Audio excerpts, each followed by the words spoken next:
You may probably know what is Karl Pearson coefficient of correlation, but you may not be knowing how to compute it in Microsoft Excel.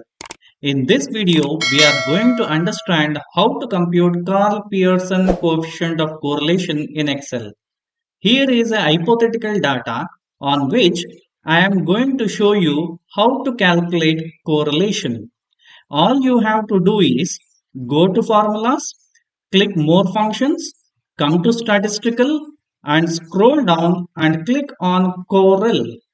Now a dialog box appears in front of you asking you to select the two groups to compute correlation. Click on array 1 and select the data containing in first variable and click on array 2 and select the data containing in second variable and click OK.